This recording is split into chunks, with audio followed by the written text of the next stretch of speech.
Are you scared to start a business because you do not have a diploma in business? Do you believe that you need to be a graduate of a business program to succeed in business? Do you regret not choosing business as your college course when you were younger? If that is you, then you are in the right place because in this video, we'll be talking about the first of the 5 things they did not teach you in school about business that you should watch out for. When I was a teenager many years ago, my father wanted me to take up BS Commerce in college. But I insisted that I wanted to be a teacher and so I studied to be one. In my 5th year of teaching, because of financial reasons, I got a sideline or a side hustle. For 30 years, because I was not a graduate of a business course, I learned business through trial and error with a lot of tears. And I lost a lot of time and money in the process. Now, deep in my heart, I regretted not listening to my father. I thought that I would not have suffered so much if only I was obedient. But then, I met my friends who were business course graduates who were also failures like me. And from them, I learned that there were many things they did not teach in business school. Now, for the next 5 videos, including this one, we will talk about each of the 5 most important mistakes that I committed. That even if I obeyed my father and took up a business course, I still would not have learned. Do you know that even when I asked those who have master's degrees in business and I learned that nobody has taught them what business to start? Is this not the first question you ask when you want to go into business? Well, that was our first question and it took us years of mistakes, losing lots of money to find the best business for us. We started many businesses because we did gaya-gaya. We joined many MLMs, the network marketing, because we were invited by friends, only to find out that we were not cut out to succeed in MLM or any other recruitment businesses. That was not our business calling. Can you relate? We became franchisees because we heard that when you are a franchisee, your business is sure to make lots of money. Well, even if we had the best franchisors in the country, being able to make a lot of money was not a sure thing.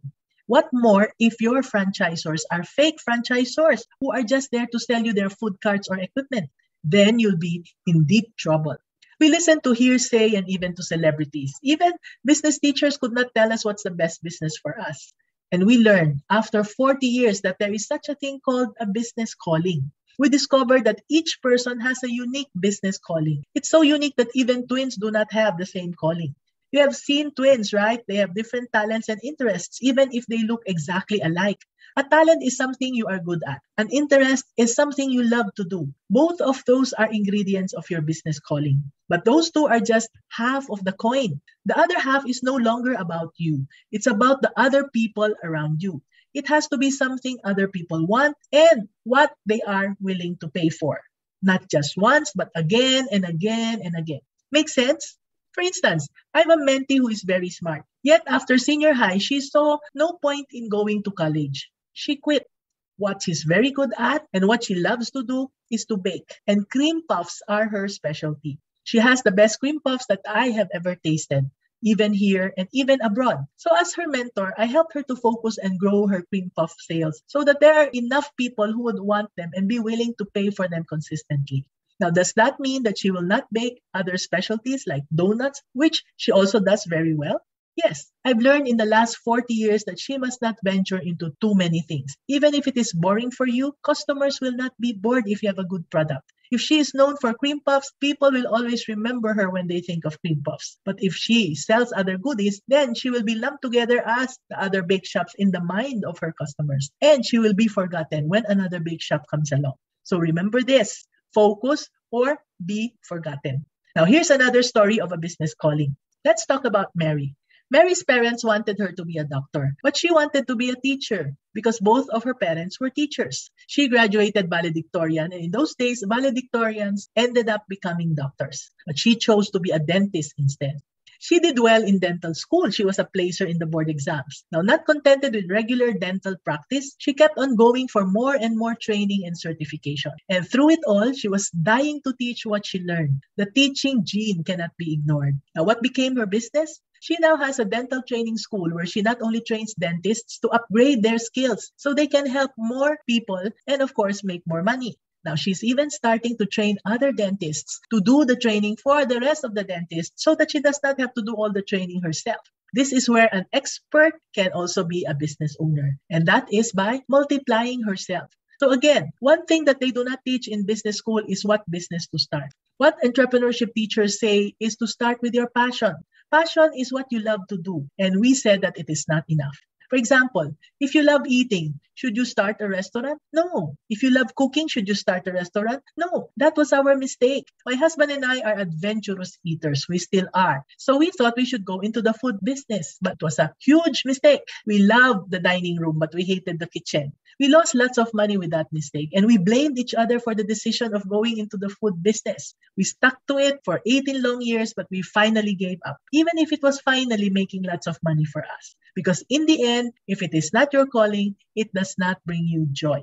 Now, passion is doing what you love. Will doing your passion bring you joy? Yes, but it will not be sustainable. Your business must also give other people joy. It must give so much joy that they are willing to pay you consistently for it. It's very easy for my mentees to find their own joy, but to find what will give others the joy that will sustain them financially is where my mentees find it difficult to identify.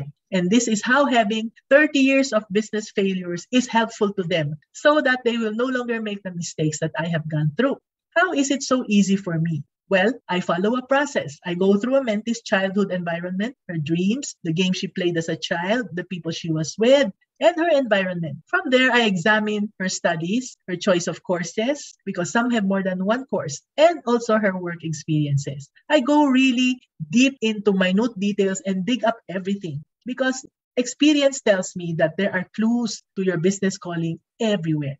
As I look back through my life, every person, every incident, whether painful or joyful, has impacted me so much and has molded me into what I am to become. There were clues, but I never saw them. It became clear only when I look back now at 67 years old. Now, when you are 67, you see things differently. This is why at this vantage point, I can look at my mentees' lives and point out the clues to them. And the whole process takes me about 2 hours per person. And since my time is limited, I can't sit down with everyone. So I have decided to convert the whole process into a 5-day challenge, which I take a group of people through 5 days of discovery, step by step, from their childhood to where they are today, so that they can do this by themselves. And to be able to help them, I've made a list of the questions I usually ask and converted them into a worksheet for them to reflect on. So, going back to our topic, the first thing of the 5 things they did not teach you in school about business that you should watch out for is that they did not teach you how to find the right business for you.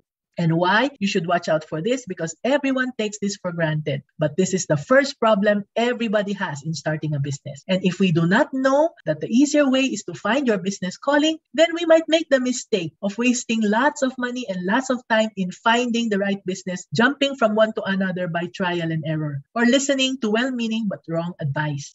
Till next time, bye!